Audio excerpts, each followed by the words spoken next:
A paz do Senhor Jesus, meus irmãos.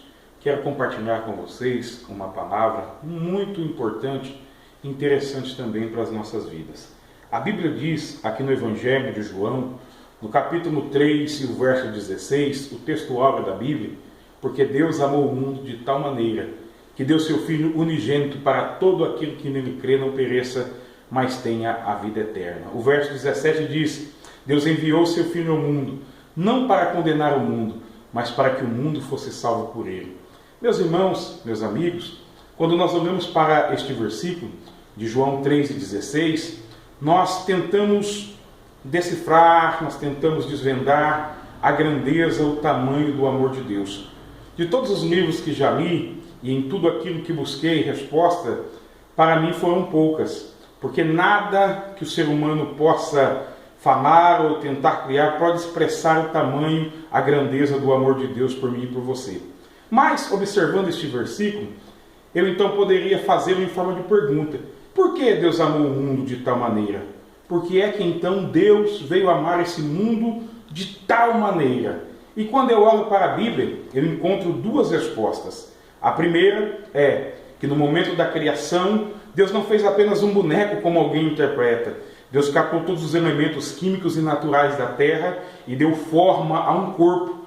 E neste corpo Deus assopra o fôlego da vida. E a Bíblia diz em Gênesis 1:26 que Deus criou o homem à sua imagem e à sua semelhança. Isto é, Deus, no momento da criação e da formação de todas as coisas, Deus disse: haja luz, e houve separação da luz entre a luz e as trevas. Deus disse: haja separação das águas e da terra, e foi havendo pelo poder da sua palavra. Mas quando ele foi criar o homem, ele criou o que ele tinha de melhor, e ele deu ao homem o que ele tinha de melhor, a sua imagem e a sua semelhança.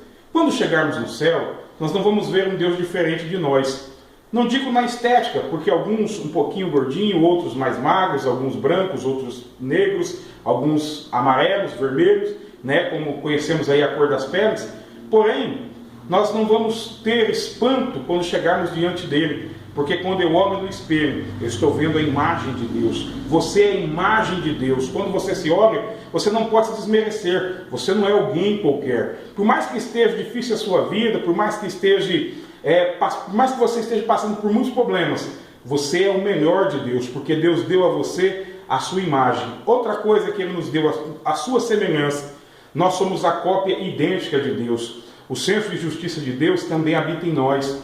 O senso de misericórdia de Deus também habita em nós. E o ser humano foi criado de forma perfeita. O primeiro motivo é esse, porque Deus nos fez a sua imagem e a semelhança. Nós somos a obra-prima da mão de Deus. Mas existe um segundo motivo que levou Deus a nos amar. E é por isso que Deus nos ama.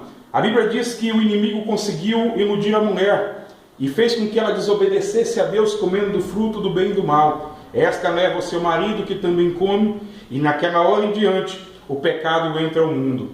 A Bíblia diz em Romanos 3:23, porque todos pecaram e destituídos foram da glória de Deus. Isto é, a obra-prima da mão de Deus, que vivia o período da inocência, que não tinha malícia, que não conhecia maldade, agora está destruído pelo pecado da desobediência. Eles pecaram, desobedecendo um mandamento.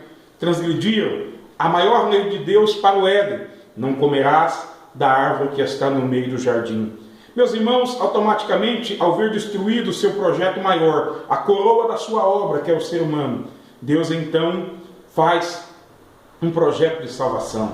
E quando Deus então começa a sentenciar o homem, a mulher, a serpente, Deus faz uma promessa, que a serpente, já falando agora para o inimigo, que é a antiga serpente, feriria o calcanhar da sua descendência, mas que da semente da mulher viria um que esmagaria a sua cabeça. Depois de 4.004 anos, segundo os estudiosos desta palavra de Deus, a Adão, a Eva e a serpente, nasce Cristo.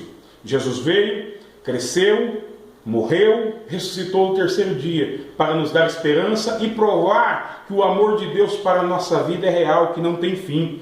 A Bíblia diz em Romanos 5:8 que Deus prova o seu amor para conosco, em que Cristo morreu por nós, sendo nós ainda pecadores. Pense nisso. Jesus te ama, Deus te ama tanto e quer que você reconheça o sacrifício de Jesus na cruz. Esta semana alguém me perguntou: Qual o maior pecado que o homem pode cometer? E ele disse, muito simples, é partir para o estado eterno, sem reconhecer o que Jesus fez ainda em vida por ele na cruz do Calvário.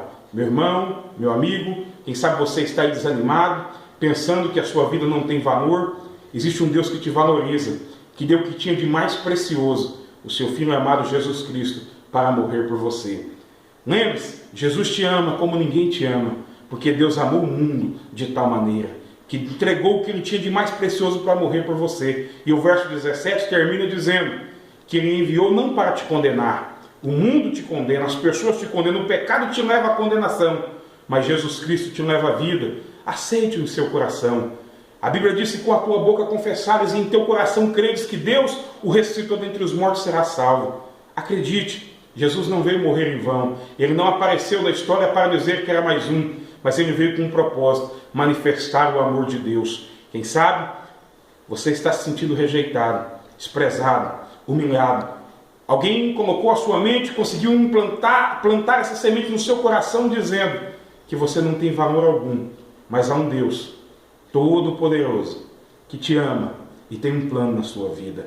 A você que, quem sabe, um dia esteve na presença dele e se desviou, volta depressa. A você que ainda não tomou essa decisão, pense nisso e abra o seu coração. Aceite a Jesus. Deus te abençoe, hoje e sempre. Lembrando, leia a Bíblia para ser sábio e pratique-a para ser salvo. Deus te abençoe.